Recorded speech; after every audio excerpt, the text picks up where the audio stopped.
Panca Makmun. Yes, Erwin paling kuat. Lo kan sering ketemu orang banyak. Lo ngeliat orang dari masih mentah diolah menjadi terkenal.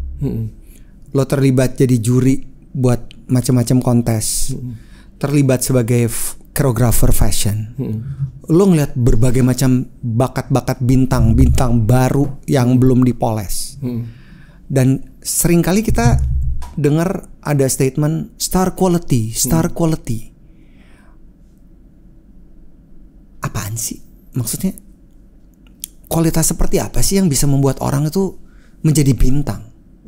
Karena menurut gue semua orang tuh bisa bersinar. Ya, setuju gue. Di pekerjaan manapun, ya, nggak cuma di panggung yang penuh kilau ini gitu. Iya. Jadi kalau ngelihat yang tadi lo ngomong gitu sama gue melihat ini kan kalau yang tadi lo ngomong itu kan skupnya general besar ya. Yeah. Itu mungkin masih banyak lagi pandangan orang lain selain gue. Iya. Gitu. Iya. Tapi mungkin di sini gue melihat dari sisi yang biasa gue hadapin aja setiap hari, yaitu model-model. Ya kan, besok gue menghadapi hanya model-model aja. Sampai pun nanti akhirnya suatu hari dia jadi star, bukan jadi model lagi, tapi jadi misalkan superstar, atau misalkan jadi movie star, atau misalkan jadi selebritis gitu.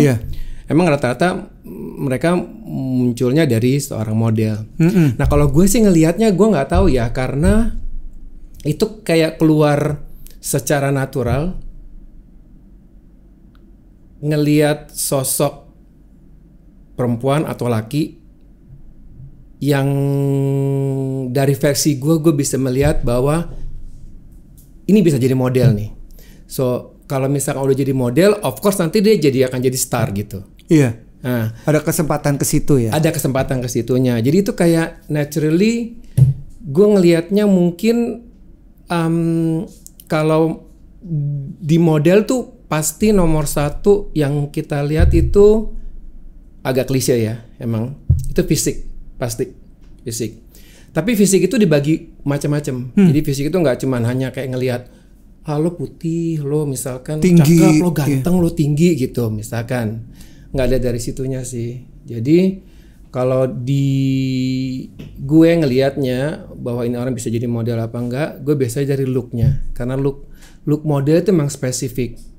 Nggak seperti kita kayak ngelihat, wah mau lihat artis nih misalkan, atau mau lihat, ya mau sekarang juga artis kan macam-macam ya. Ada yang looknya yang oke, yang looknya juga biasa aja, ada looknya yang memang tidak sebenarnya tidak yang secara general orang bayangin kan, seglamor itu apa sih namanya? Di banyak make up, touch up. Iya, star lah yang tadi lo bilang itu. Jadi kalau gue sih ngelihatnya pertama dari looknya sih ya. Nanti gue udah overall look berarti. Ya, overall look. Terus gue udah bisa ngebayangin, karena gue memang lebih banyak bikin fashion show, jadi kan semua hidup ya di atas panggung yang berjalan gitu. Jadi gue udah bisa ngebayangin, ini kayaknya dia keren banget ya kalau dia misalkan jalan di runway dengan pakai bajunya si ini gitu. Jadi gimana ya, mandangnya tuh udah sampai ke situ. Jadi gue ngelihat dari yang tadi itu, dari looknya sama kayaknya future-nya dia nih di modeling ini bisa jadi bagus gitu. Oke. Nah itu mungkin kali karena gue juga mantan model. Iya, dulunya mantan model, mantan penari, model terus kondang. Jadi udah kayak apa sih, kayak Mas tahu Panca, sebentar. Kita nikmati dulu dong. Oke. Masa lalu itu. Model kondang. Iya kan? Ya nggak kondang-kondang amat lah gue kayaknya sih ya. Ya tapi kan ada di setiap majalah-majalah anak muda, ada muka pada zamannya. Iya di zaman itu 90-an 80-an akhir kan. Oke. Lanjut. Ya. Jadi mungkin karena gue sudah tahu formulanya gitu ya. Udah tahu formulanya bahwa melihat seseorang itu akan menjadi star di modeling itu ya, karena yang gue alami dan yang gue lihat gitu di model tuh memang kriterianya seperti itu gitu. Jadi kayak naturally bisa kayak ngelihat wah ini kayaknya dia bisa jadi model nih. Keren banget gitu. Ini kayaknya keren banget nih ya. Gue nggak ngelihat dari dia kulitnya putih atau kulitnya gelap, matanya sipit, matanya belok, bibirnya tipis, bibirnya tebel, hidungnya even mancung atau nggak mancung gitu. Iya. Presence. Betul. Jadi kayak ini kayaknya bisa nih gitu. Dan seringkali star quality yang lo lihat itu jadi nggak? Jadi.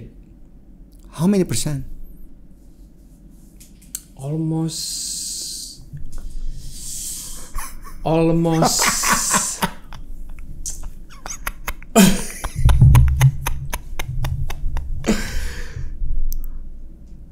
Kalau 100% terlalu tinggi lah ya. 90% lah. Gila. Wow. Jadi orang-orang yang bisa dibilang pencari bakat, itu penentu karir terbesar dong ya. Iya. Untuk seseorang yang belum menjadi bintang kemudian menjadi bersinar. Iya.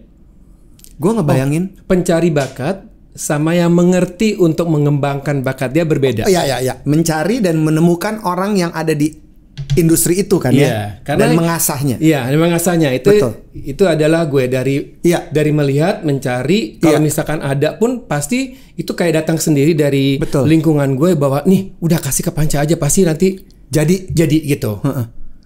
Gue pada saat lo menceritakan tentang overall look seseorang, terus membayangkan masa depannya dia akan jalan di catwalk, gue tiba-tiba kepikiran ya, split second, kayak ini orang kan sekarang gue udah menghilang dari entertainment udah lama ya Cak, udah 19 tahun sejak jalanin talking, terjun di kelas dan segala macam tuh gue memang sengaja memutuskan untuk udah deh cukup.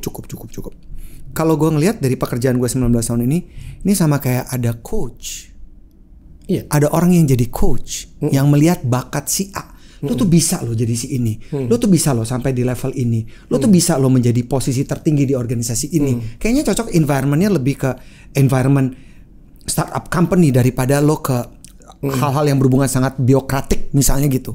Gue ngelihat hal yang yang sama juga sebenarnya. Ya nggak sih? Bener, karena kenapa?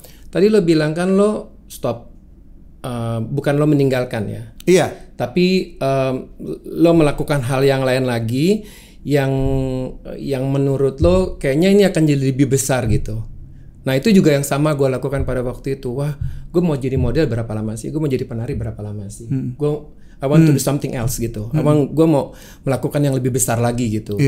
Jadi akhirnya gue tadinya di depan layar, akhirnya gue di belakang layar. Nah, yang seperti tadi lo bilang, lo bisa membayangkan itu karena lo fokus untuk menjadi kalau bahasanya sekarang tuh coaching. Coach. Coach kan? Lo pasti kan di dalam coaching lo itu kan lo research kan? Betul. Orang misalkan lo mau orbitin seorang host yang bagus untuk di sini itu begini. Untuk host begini tuh bagusnya begini. Lo ngembangin itu orang akan jadi kayak begini sama kayak gue juga. Gitu. Jadi itu yang gue stop profesi gue pada waktu itu sebagai penari sama model. Gue mau fokus di sini untuk ngedirect apapun itu. At the same time ternyata gue senang juga ngedirect model-model. Jadi udah itu yang gue research terus gitu. Makanya kayak misalkan kayak lu, kayak gue gitu, tahu banget ini bisa, ini nggak bisa, ini setengah bisa, ini bisa dibisain. Pokoknya gue nggak mau tahu ini orang harus bisa gitu. Ya kan, lu kan gitu kan? Pokoknya gue tahu ini orang pasti bisa, cuman dianya aja nggak ngerti sini deh. Gitu. Bener. Jadi kadang-kadang suka nggak bisa describe ya. Apa yang kita lihat tuh nggak bisa kita jelasin sama orang kayak. Ini tuh gimana sih? Frame of worknya berbeda. Bener, frame of worknya berbeda karena itu udah kayak keluar sendiri kayak. Betul. Kayak kita mau kita kayak mau mikir hari ini kita mau makan apa, ntar siang kita mau makan apa, kita udah tahu gitu. Cak. Apakah star quality ini juga terpengaruh soal attitude? Seberapa besar pengaruhnya? Kalau bukan dulu ya. General tuh orang selalu ngomong attitude. Tapi ternyata pas gue mengalami perjalanan ini ya, maksudnya 40 tahun ya? 30, kelamaan 40 ya. Hampir dong tapi, tahun 80-an. Enggak, gue mulai startnya 84. Model sama dancer gitu. sampai 90 langsung gue udah kerja di belakang layar. Oke. Ternyata selama ini yang gue lihat tuh orang selalu bilang attitude itu memang benar. Ternyata attitude tuh bukan hanya attitude yang lo lakuin sebelum lo siap-siap untuk menjadi seorang yang profesional atau selama lo menjadi orang yang profesional, tapi ternyata attitude itu ada dua. Attitude lo di behind the scene sama attitude lo di depan. That's it. Ternyata itu. Iya, setuju banget. Ternyata itu karena walaupun lo punya attitude yang baik, lo punya attitude yang oke di belakang, di proses lo menjadi profesional atau waktu lagi lo udah menjadi seorang yang profesional dan terkenal, tapi lo nggak punya attitude itu di depan, I don't know, di depan kamera atau di depan atau di atas panggung gitu, ya nggak, akhirnya nggak bisa juga gitu. Jadi lo harus punya dua attitude ini gitu. Oke, Cak, gue mau belok dikit ya, karena mengganggu pikiran gue. Madonna, terlalu jauh ya kita ngomongin Madonna. Tapi Madonna sekarang tuh bini gue sih yang nunjukin. Lihat deh, kok gini bentuknya gitu, lalala gitu. Itu look ya, dari looknya dia sekarang looknya, ya. Terus behaviornya. Apa pendapat lo? Lo memperhatikan juga dong. Maksudnya kita bisa ngeliat Madonna dulu dan Madonna sekarang. Madonna Louis Ciccone dulu dan sekarang. Udah lihat yang sekarang bentuknya? Udah lihat. Maksudnya dia, menurut gue pribadi, dia seperti masih ketinggalan di era itu. Menurut gue. Kalau gue bilang sih, dibilang ketinggalan juga sebenarnya enggak. Dia tetap mau nunjukin signaturenya dia sebagai Madonna, tapi dia mencoba untuk menyelami dengan momen sekarang gitu. Dengan cara misalkan kalau ngeliat dari looknya dia kan, dia melakukan treatment. Itu yang gue lihat sih yang nyata banget tuh seperti kayak melakukan filler gitu kan ya. Mungkin dia nggak puas kali, 2 kali, 3 kali, 4 kali, 5 kali. Akhirnya itu berubah dianya gitu. Nah memang kalau treatment itu kalau kita lakukan sering banget itu jadi bisa merubah aslinya dia. Iya. Nah sebenarnya yang itu yang bikin merubah itu ya karena looknya dia itu. Kalau soal tenaga segala macam ya karena udah umur kan gitu. Jadi dia sebenarnya mencoba untuk kayak, gue juga masih mau menunjukin sama orang-orang I am a Madonna with this attitude gitu. Tapi at the same time ya gue juga pengen merubah look gue, tidak mau kelihatan tua gitu. Yeah. Jadi ya dia ada di transisi sih menurut gue gitu. Beda kan kalau sama kayak kayak Cher gitu kan beda kan. Dia walaupun dia ada kayak upgrade lah sama ininya, tapi gayanya kan ya udah sama ya sekarang aja itu ya udah gue tahu kalau gue udah tua gitu misalkan. Kalau Madonna kan nggak mau. Iya, seperti itu ya. Nggak mau gitu. Jadi menurut gue sih bagus juga karena dia tuh up to date kan Madonna. Cuman mungkin yang orang lihat tadi lo bilang dia agak sedikit kayak masih kedulu-duluan tuh karena mungkin looknya berubah itu loh. Kalau menurut gue sih. Oke. Terus present yang sekarangnya masih seksi kayak dulu ya, masih gitu. Seksi maksudnya kayak dulu. Lo kan udah ya oke, zaman dia Vogue, dia mau masukin lagi Vogue sekarang, sementara sekarang udah bukan Vogue lagi, sekarang udah pose gitu, bukan Vogue lagi. Iya. Ya itu gue paham juga sih. Jadi maksudnya kan kalau kita tadi ngomong dari star quality sampai seseorang menjadi bintang, bagaimana seseorang bisa mempertahankan kebintangannya, itu kan memang perlu effort banget. Dan pada akhirnya diterima apa nggak diterima. Kan selalu ada pro dan kontra kan Cak, di mana-mana kan Cak. Bener. Nah effort itu yang dijalanin itu dengan segala macam cara.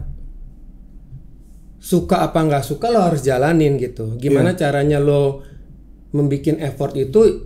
Ya kalau orang bilang, kalau bahasa kasarnya gontok-gontokan gitu, itu benar. Tapi kan cara orang beda-beda kan.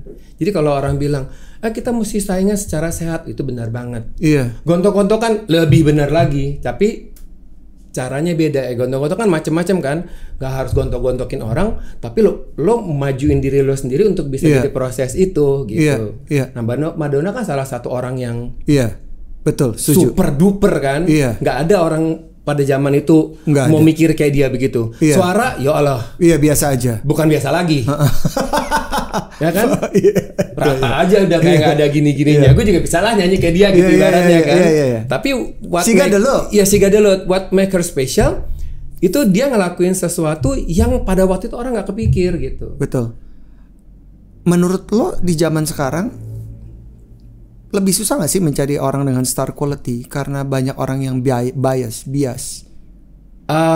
Untuk menjadi star quality mungkin tidak seperti tahun-tahun sebelumnya ya. Tahun sebelum itu berarti tahun berapa ya? Mungkin 2000-an ya. 2000-an itu kayak kita udah yakin nih si ini akan jadi star quality, ini jadi star quality. Jadi karena kan dulu sosial media kan nggak terlalu kita kan fokus sama satu ya, either TV, koran atau majalah, atau radio ya. Atau radio ya. Tapi kan radio kan kita nggak kelihatan looknya. Betul. Either di majalah atau di TV atau di runway, kan atau di billboard. Atau di billboard gitu. Jadi feeling kita nih kalau ketemuin orang gila loh, kok dia bisa masuk itu kan dia star. Kalau sekarang kan everywhere. Kalau lo ngelihat ya nggak disalahin juga gitu. Jadi versi star itu bisa muncul dari segala macam aspek sekarang kan, dari sosial media, dari TV, dari TV, majalah udah jarang sih sekarang ya. Event paling event paling, atau dari YouTube segala gitu. Jadi si star quality tuh kayak waktu zamannya sebelumnya tuh menurut gue sih sekarang juga oke, tapi dulu kayak lebih berasa gitu kayaknya. Muncul tiba-tiba kayak Luna Maya, muncul Dian Sastro, tiba-tiba muncul lagi Tamara Blesinski, tiba-tiba muncul si ini, muncul si itu, host juga kayak gitu kan, tiba-tiba lo muncul gitu, terus ada Jeffrey Warren tuh, ada si ini, ada si itu, ada si ini, ada si itu kan kayak gitu. Cak, kalau bisa nggak seseorang yang tidak punya star quality kemudian bisa memupuk kemampuan untuk memiliki star quality sehingga mereka punya peluang untuk karir yang baik. Artinya kan star quality pada akhirnya dilihat sebagai orang yang mencuri perhatian, ya dong. Maksudnya mencuri perhatian karena dia menarik kan sangat macam-macam. Tidak hanya dari fisik aja, tidak dari behaviornya, apa yang diomonginnya, membawakan dirinya dan segala macam. Mungkin nggak seseorang yang tidak memiliki star quality dapat mengasah kemampuannya sehingga ia berpeluang untuk peningkatan karir? Gue rasa sekarang bisa-bisa aja. Dari pengalaman lo ngelihat model-model ini yang tadinya lo nggak pikir nggak mungkin nih jadi, tiba-tiba dia ada kuda hitam gitu. Kadang-kadang gue juga suka terlintas kayak miss juga gitu dari sekian banyak yang gue lihat, yang namanya juga manusia kan, sekian banyak lihat, sekian banyak tuh pas gue lihat tiba-tiba ada satu kelewatan gitu. Terus gue baru notice-nya setelah itu gitu. Jadi mungkin aja. Tapi gimana caranya orang untuk punya kesadaran untuk menggali star quality dalam dirinya? Ada nggak sih berdasarkan pengalaman lo? Iya harus. Kalau di modeling sih memang harus latihan ya. Latihan itu tidak hanya latihan jalan aja sebagai model, tapi lo juga harus bisa berekspresi, posing di depan kamera yang notabene kamera kan bukan penonton, jadi lo harus bisa punya punya interaksi bahwa itu kamera itu adalah orang-orang yang lagi ngelihat lo jutaan gitu. Nah biasanya kan kita kalau udah sering tampil dan udah sering di depan kamera segala macam kan, of course lo ngerasa kayak you are the star gitu. Tapi kan untuk menuju lo di depan kamera atau lo menuju di atas panggung itu kan memang harus ada orang yang ngelihat gitu. Nah kadang-kadang balik juga lagi sih, star quality itu udah diasah, udah di ini, udah itu, tapi your luck is not there. Juga ini gue suka banyak bilang juga sih sama maksudnya calon-calon model yang lain. Lo bisa usaha apa aja, tidak dilarang. Everyone can be a model sekarang udah bebas kan, mau tinggi mau pendek, looknya lebar gini, udah sangat bebas banget, nggak kayak zaman waktu dulu kan. Jadi sekarang tinggal your luck. Itu bener banget yang sekarang seperti kayak gitu. Jadi kita dulu tuh beruntung banget kita bisa menjadi kayak sekarang gini karena itu benar-benar pilihan. Dan udah pasti yang seperti kayak kita waktu dulu itu lo pasti akan jadi star, nggak mungkin nggak, karena itu mata orang yang lihat kita tuh udah mikirnya sampai sana. Kalau sekarang lebih terbuka, sekarang tergantung dari orangnya sendiri sama faktor luck. Kalau faktor luck itu bisa nggak kita buat, atau itu dikasih orang? Enggak, faktor luck itu nggak bisa kita buat, saya naturally suka just happens atau happens by someone else. Kayak contohnya misalkan gue gini, gue nih ada model nih, gue udah pernah lihat sebelumnya gitu, ini looknya Indonesia banget, begini bentuknya, maksudnya orang pasti pikir nggak mungkin lah bisa nembus gini, tapi gue pernah akhirnya gue suruh datang nih dari agensinya, ini karena dia kulitnya gelap, mukanya si mbak-mbak dari Bali gitu, pesek hidungnya, rambutnya panjang gitu. Eksotik. Gue bilang lo datang deh ke desainer ini nih gitu. Coba datang aja, wish your luck gitu. Tapi feeling gue sih kayaknya lo bisa deh gitu. Pas dia sampai dapat. Padahal itu udah berkali-kali dia di modeling. So jadi gue ngelihat luck happens by moment, luck juga happen by someone else gitu. Nah mungkin lucknya dia pasti dapatnya dari gue. Menarik gitu. Jadi gue itu memang selalu ingin menciptakan, berusaha untuk memberi luck kepada teman-teman model itu gitu. Dan ini kan juga berlaku juga dalam pekerjaan kan? Betul. Maksudnya karena lo ngelamar di satu perusahaan berkali-kali nggak pernah ini, tiba-tiba gue kenal orang dalam. Bener. Gue bilang, cobain si Panca tuh keren banget lo nggak? Gitu kan? Iya. So, I give you the luck. Betul. Itu karena kenapa kan? Karena lo bener-bener into. I believe in you. Iya. Lo believe sama gue misalkan gitu. Terus lo juga selama ini profesi yang lo geluti ini lo bener-bener kayak is part of your life gitu. Jadi bukan kayak cuma selewat-selewat itu doang gitu. Kalau misalkan itu nggak part of your life kan, betul. Lo juga ngapain lah, gue terus aja lo jadi host gitu, nggak usah ini. Lo tinggal itu 19 tahun lo fokusnya di sini gitu. Itu kan berarti udah kayak maksudnya hidup lo di situ gitu ya. Makanya gue selalu bilang sama orang-orang, fashion and model is part of my life. Jadi apapun gue akan bela-belain gitu buat fashion, gue akan bela-belain buat model gitu. Jadi nggak ada kata lelah, nggak ada kata retired, nggak ada. Pokoknya jalan terus karena itu adalah detak jantung lo. Betul. Makanya orang suka nanya, lo mau sampai kapan sih, Cak? Enggak, gue nggak mau berhenti. Iya. Gitu ibaratnya kalau misalnya bahasa kasar itu gue nggak berhenti. Ya terus aja gue berjalan gitu. Ternyata omongan gue dari dulu sampai sekarang, pas gue lihat kanan kiri, kok cuma masih gue doang ya di sini ya gitu. Loh. Maksudnya ya lo. Iya gitu. Yang lain udah pada kemana? Kemana mungkin ya pindah profesi. Ya pindah profesi, mungkin lebih ke sini. Tapi ada juga. Terus setelah gue pikir-pikir, wah kenapa ya gue bisa kayak lampa begini? Oh ternyata gue nggak pernah mikirin siapa gue nggak pernah mikirin apa yang gue kerjakan selama ini. Itu misalkan membuahkan hasil atau itu udah lama lah orang-orang bilang gue senior segala macam, itu gue nggak pernah pikirin gitu. Oh ternyata itu gitu. Seperti kayak tadi gue juga bilang sama lo, orang ngomongin attitude semua orang ngomongin attitude di belakang panggung. Kok nggak ada orang yang mikirin attitude depan panggung gitu? Ya itu jadi akhirnya gue realize bahwa ya tadi gue bilang fashion and model itu udah kayak part of my life, udah nggak bisa diganggu gugat gitu. Cak, kalau balik lagi ngomongin attitude, ada nggak orang yang punya star quality, attitude-nya jelek, terus udah nggak bersinar lagi? Ada dong, ada. Tapi yang gue hadapi selama ini sih jarang banget ya di modeling ya.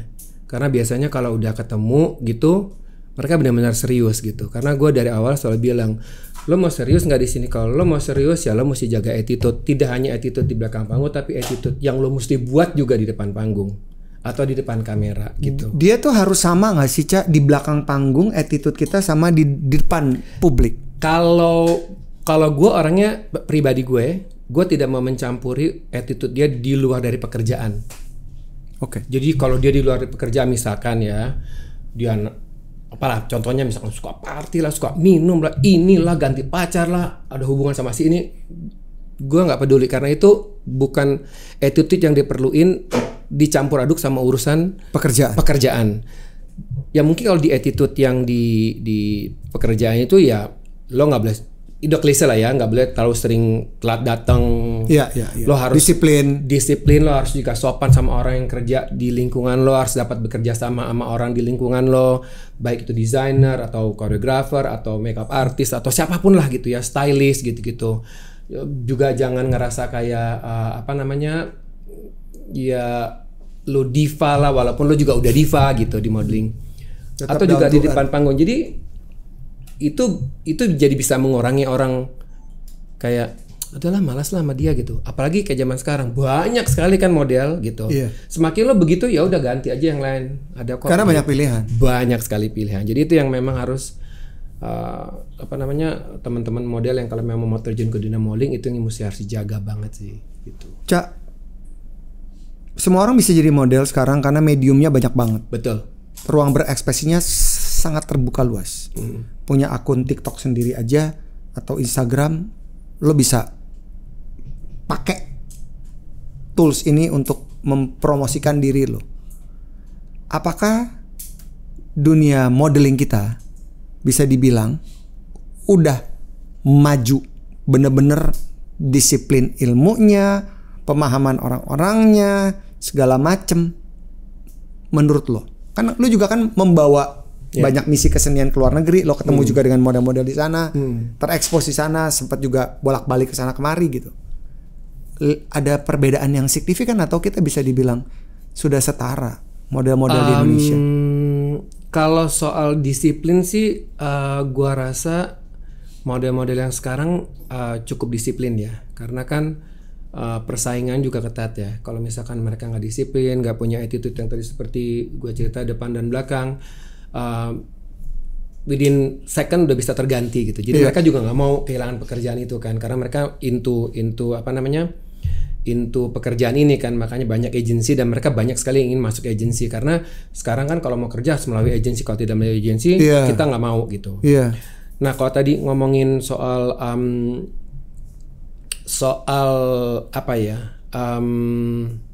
menjaga kedisiplinan itu lebih bisa atau lebih mengetahui siapa dirinya, mungkin model yang terdahulu itu lebih matang. Kalau sekarang kan memang banyak sekali hal-hal yang instan kan. Ya, sangat. Tapi kita selalu berusaha untuk di dunia modeling tidak boleh instan. Gue menerapkan juga seperti itu. Lo tidak boleh instan. Lo harus belajar dulu. Abis lo punya basic segala macam, baru lo masuk agensi. Gitu. Itu lebih baik seperti itu. Atau kalau lo masuk agensi, lo belajar lagi di agensi itu. Jadi datang untuk ke klien itu jangan mentah gitu. Karena memang ada beberapa yang gue ketemuin tuh mentah. Akhirnya gue yang build juga karena memang gue pengen dia ada di show ini gitu. Nah seperti itu sih perbedaannya. Kalau soal disiplin gue rasa sama sih. Mereka kan harus, ya disiplin kan secara general sama ya.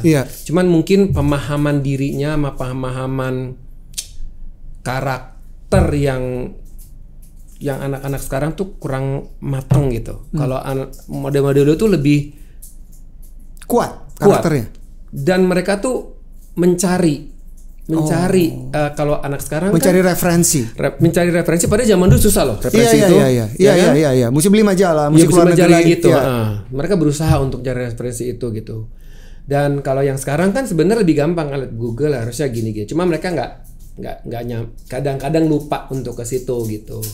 Jadi kalau versi gue sih, gue pribadi kalau memang pas lagi mereka bekerja sama gue bantu mereka untuk bisa menjadi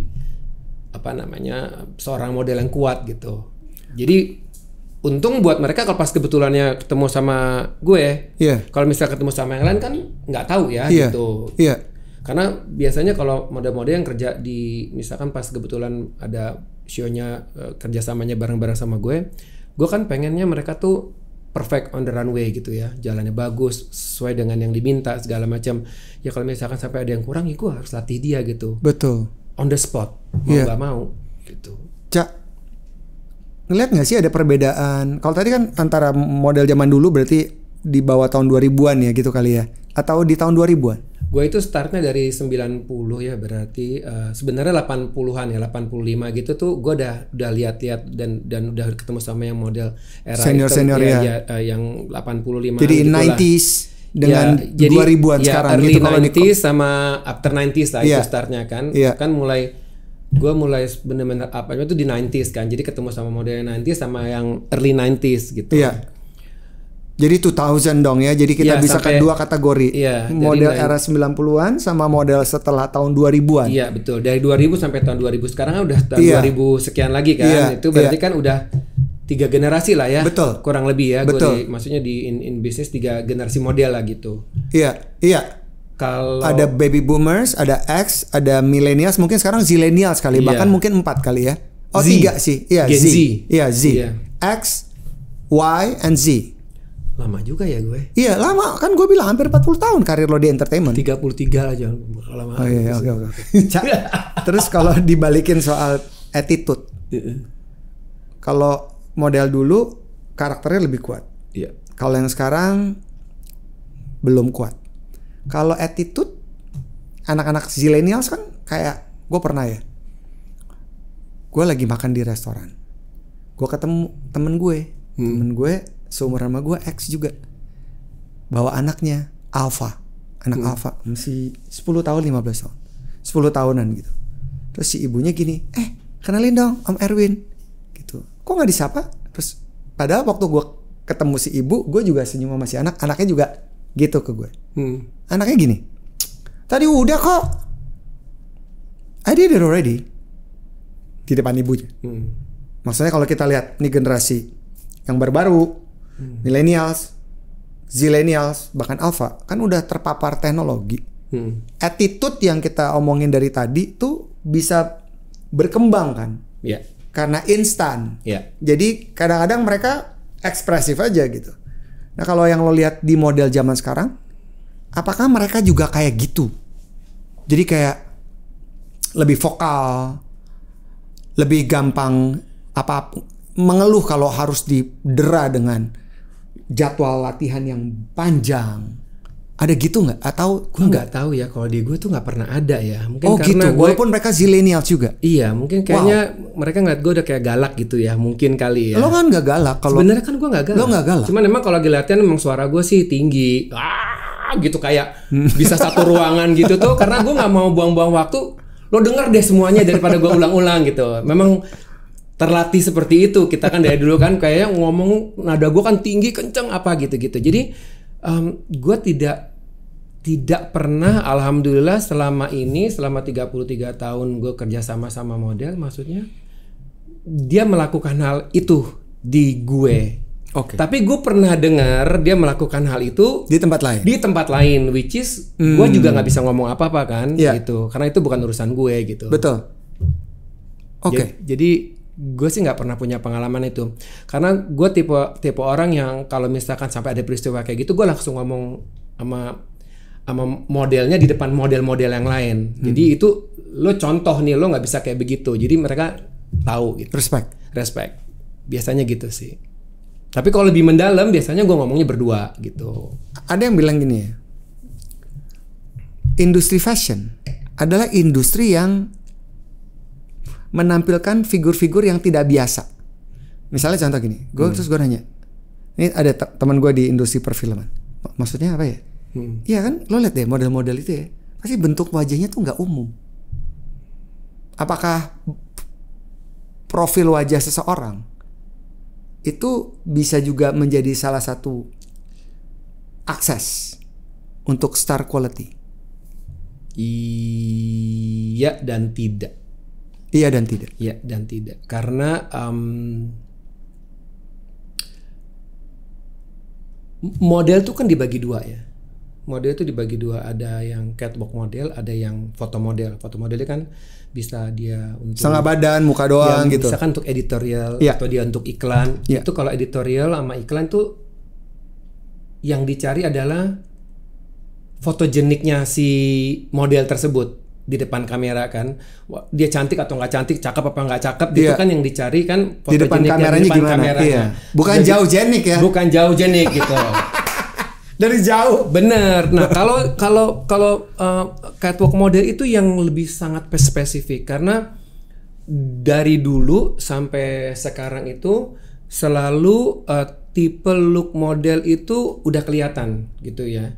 Yang cheekbone-nya kelihatan, ini pipinya tirus, lehernya tinggi, bahunya nggak boleh terlalu lebar, sedang-sedang aja. Terus semuanya tuh serba panjang-panjang, tangannya panjang, bukan malingnya saya, maksudnya tangannya panjang ini, kakinya panjang, pinggangnya kecil gitu. Itu udah standar. Ya udah SOP-nya model deh gitu. Nah jadi kita kalau ngelihat itu, apapun dia look-nya, itu kita udah selalu bilang, gila keren ya, tirus mukanya, kerennya lehernya tingginya lehernya panjang, terus bahunya nggak terlalu lebar, gini keren banget ya, ininya kecil, ini nggak terlalu besar, gini, nah gitu, itu udah termasuk yang kita bilang, wah dia bisa jadi star nih on the runway gitu. Itu sebenarnya SOP-nya seperti kayak gitu, cuman dari tahun ke tahun tuh memang tren kan berubah-berubah, tren mode juga berubah-berubah. Iya. Dari yang tahun 85-an tuh semua pengen yang cantik-cantik gitu. Pokoknya kalau terserah deh bentuknya cantik, mau tinggi pendek mau gimana, pokoknya harus cantik, harus cakep-cakep, harus ganteng-ganteng. Masuk ke tahun 90-an, tren itu mulai berubah, cantik-cantik, ganteng-ganteng, tapi bisa campur. Kulitnya ada yang gelap, ada yang pale, ada yang matanya sipit gitu. Tapi harus tetap star diva sama supermodelnya Divo tuh harus ada gitu di tahun 90-an. Masuk tahun 2000 completely berubah. Iya ya. Tahun 90 itu tahun 2000-an itu udah sempet namanya yang dibilang tren alien model. Alien model. Ya. Jadi pale, mau kulitnya gelap kayak mau kulitnya terang kayak, pokoknya semuanya pale gitu. Jadi kayak orang di itu loh, apa namanya? Avatar. Bukan. Kayak orang-orang Eropa Timur. Orang-orang Eropa Timur kan mukanya kayak Kazakhstan. Kayak kembali waktu zaman century dulu kan, kalau kita nonton film. Gitu. Itu sampai era-era tersebut tuh muncul tuh sampai akhirnya sekarang lebih diversity. Oke. Sebuah pertunjukan atau peragaan busana yang bagus menurut lo yang seperti apa? Jadi ini biar orang nonton misalnya bisa lihat, oh kata Mas Panca peragaan busana yang bagus tuh standarnya kayak gini gitu. Kan udah malang melintang kan. Malang melintang ya. Iya kan? Iya sih. Itu susah di-describe ya, yang bagus seperti kayak apa ya. Kalau menurut gue sih yang bagus itu semuanya harus match. Semuanya tuh apanya? Everything. Jadi the konsep, alurnya, pemilihan lagu, lighting, panggung, apalagi ya, pemilihan modelnya, makeup, rambut. Wow. Ya tadi gue udah ngomong lighting ya. Lighting, ya. Ambience semuanya itu pas dengan match. Dengan versi apa aja ya, mau versi kecil, sedang, besar, super besar, mau cuman yang very simple. Menurut gue satu fashion show itu yang kelihatan bagus adalah seperti itu. Sering nggak lo jumpain itu di negeri kita? Itu kan maksudnya ibaratnya itu ideal dong. Oh iya. Tapi sering lumayan sekarang lumayan sering. Dan gue juga melakukan itu gitu. Makanya gue selalu memikirkan itu. Gimana satu fashion show bisa bagus itu ya tadi itu yang gue bilang. Nyambung semuanya. Dan tugas gue adalah memikirkan nih konsepnya apa ya. Biasa kan gue suka meeting sama desainer dulu. Nih Panca, gue punya konsepnya seperti gini. Kalau memang dari mentah kita bisa discuss gitu. Mulai panggung ini segala macam. Jadi gue harus memikirkan konsepnya kan. Konsep show-nya. Oh konsep show ternyata kayak begini. Tapi konsep show itu kan terbagi-bagi lagi ya. Gue harus tahu konsep alurnya. Si jalannya fashion show tersebut, pemilihan modelnya kadang-kadang kita sama-sama juga sama desainer atau desainer memang udah pilih duluan. Terus melihat koleksi-koleksi dari desainer tersebut supaya gue bisa dapat feelingnya gitu. Terus pekerjaannya rumit ya? Rumit banget. Nanti setelah itu kalau misalkan kadang-kadang bekerja sama desainer, nih yang cocok baju ini buat siapa ya? Si ini. Karena gue sama model tuh hafal banget dari mulai rambut sampai kaki. Sampai dalam-dalamnya juga gue hafal gitu. Iya. Sampai di situ gitu. Kalau misalkan memang desainnya ternyata nggak perlu itu ya mereka kerja sendiri. Tapi mostly biasanya gue involve di situ.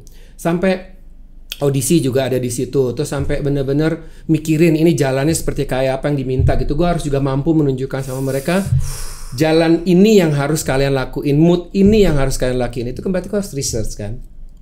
Jadi di balik sebuah peragaan pret-a-porter atau fashion show, itu cerita yang lo barusan bilangin tuh seperti itu. Iya, versi gue ya.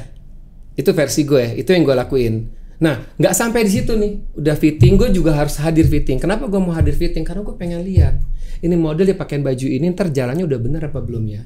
Terus nanti bukan pakai baju udah suruh jalan? Enggak. Lo katanya suruh ke pasar? Enggak.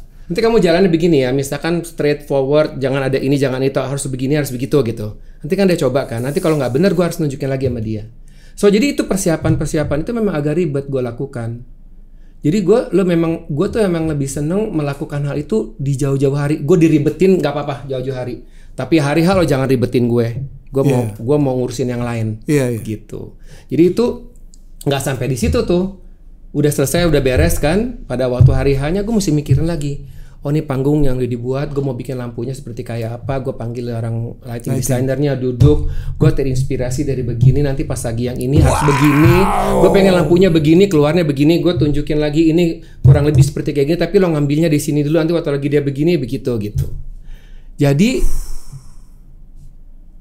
itu yang menurut gue satu show sempurna itu kalau kita bisa memberikan yang semuanya itu match gitu. Semuanya.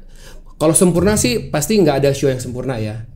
Pasti di antara yang sempurna itu adalah miss-nya 1, 2, 3% atau 5% itu pasti ada, nggak mungkin nggak gitu. Dan orang juga nggak notice. Dan orang juga nggak notice gitu. Jadi menurut gue sih itu ya. Kalau kita bisa mematchingkan semua ini gitu dari mulai A sampai Z yang seperti tadi gue cerita. Ini di versi gue rasa itu orang akan bilang bahwa itu walaupun show-nya sesimpel apapun pasti akan orang bilang bagus gitu. Ini menurut versi gue ya.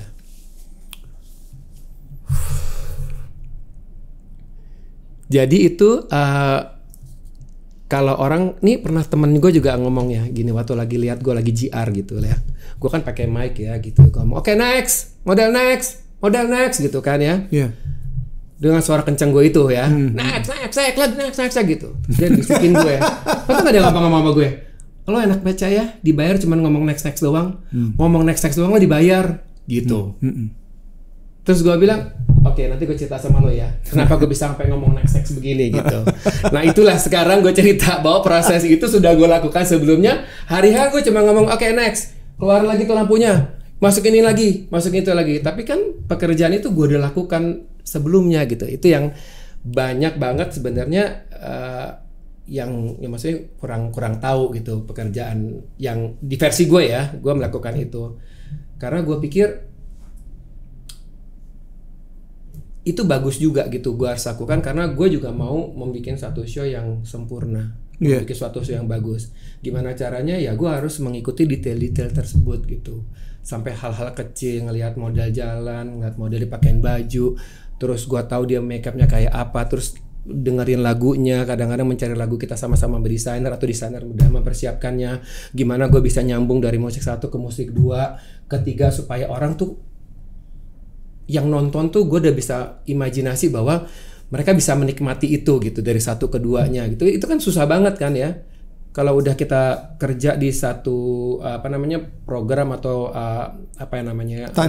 timeline gitu, kalau kita tidak memikirkan orang yang lagi nontonnya, then it's not gonna be happen. Betul, kan? Jadi lo kayak nyambung. Ya kayaknya lo buat bagus aja buat diri lo sendiri gitu, ya kan? Tapi kan lo nggak asik sendiri, tapi lo nggak mikirin orang yang nonton bisa nikmatin apa enggak ya?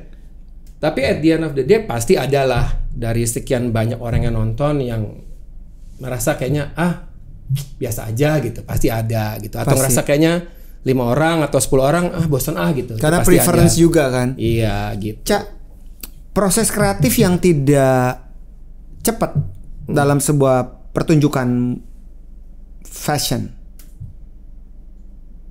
Itu kan lo menjual ide ya. Bisa dibilang kan. Lo di hire sama penyelenggara atau sama brand, designer, klien, ya, apa atau gitu desainer untuk bilang, Cak, lo atur ya, gini.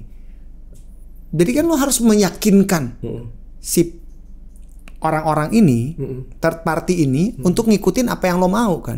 Iya.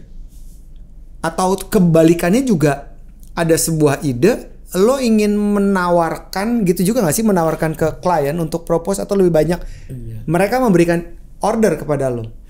Biasanya sih berawal dari klien tersebut, yang entah itu desainer, entah itu apa brand, atau entah itu apalah gitu ya. Mereka biasa menceritakan dulu apa sih maunya kayak gitu. Nah dari situ baru gua bedah biasanya. Karena gua nggak mungkin main ngoceng-ngoceng kayak gini, tapi gua nggak tahu dia maunya apa kan. Nah biasanya tuh dia kasih tahu dulu, kemudian habis itu baru gue yang keluar di ngoceh gitu. Gue mau bikin apa, gue menceritakan apa, ini segala macam. Nanti tinggal mereka maunya yang mana gitu dengan omongan gue itu. Ada nggak selalu kayak begitu sih? Kan kalau kita ngelihat, kayak kalau gue kan jarang ya datang ke fashion show gitu. Kalau datang gue terbuai gitu dengan apa yang gue lihat. Ya, semuanya lah, semua elemen, musik, lighting, panggung, orang-orangnya. Ada nggak yang kelihatannya simple ya, tapi ribet banget? Ada. Yang pernah lo bikin, ceritain dong dikit. Apa ya? Karena kan yang kita lihat simple tuh ternyata nggak simple loh. Gue sampai lupa juga, Win. Lagi kebanyakan. Perasaan gue ya semuanya ribet deh yang dikasih ke gue tuh, hampir rata-rata ribet. Memang gue mau juga sih. Iya lo doyan. Itu kayak tantangan gitu buat gue. Jadi gue selalu, mungkin kali karena gue selalu berpikir bahwa gini, bisa. Gue bisa, walaupun kadang-kadang gue suka bingung. Aduh, bisa apa enggak ya? Bisa apa enggak ya? Bisa, Cak. Nanti kalau lo enggak bisa, gitu? Lo tanya deh kira-kira sama siapa ya? Gue kadang-kadang suka nanya sama tim gue. Gue tuh mau gini-gini, menurut lo bagus enggak tadi gitu ya? Kan gue harus dengar mata orang lain juga kan? Betul, atau siapalah yang lain gitu ya. Nih gue mau bikinnya begini-gini, menurut lo bagus apa enggak gitu.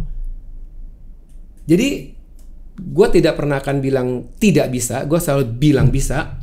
Nah, untuk menuju bisanya itu urusan gue deh ya. Jadi lo punya support system yang lo bisa andalin dong untuk ngasih lo feedback yang bener kan? Iya punya. Karena itu memang karir gue berjalan dengan lancar tuh karena gue selalu dulu disupport sama teman-teman atau siapapun itu, desainer atau segala macam, yang berani langsung bilang lo nggak bagus, tak jelek, mengkritik gue, memuji gue, itu tuh langsung on the spot. Jadi buat gue, wah dia kan bisa memberikan kepercayaan itu sama gue. Gue nggak boleh bilang enggak gitu. Betul. Itu jadi gue bawa terus sampai sekarang. Kalau orang nanya sama gue gini, gue tahu gue mampu, gue akan bilang bisa.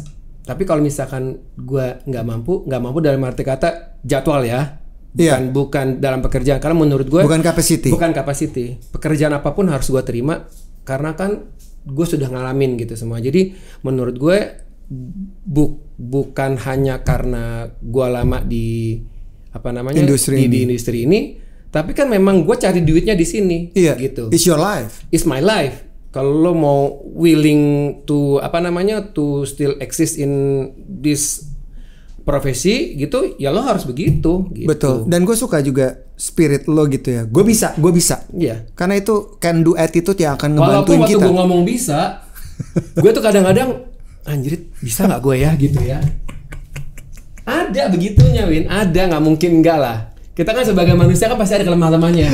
Bisa aja dulu. Nanti belakangan habis itu gue lihat. Tapi alhamdulillah bisa guenya gitu. Pasti. Cuma maksudnya ngegas. Gue pasti bisa. Aja. Nanti pas gue coba itu kayaknya nggak bisa. Gue coba lagi versi lain ya. Versi apa nih ya gitu. Ternyata ini nggak berhasil. Oke, gue punya versi ini. Pokoknya gue bisa gitu. Cak, thank you banget. Oh iya. Thank you banget. Thank you juga. Thanks for coming. Thank you for sharing.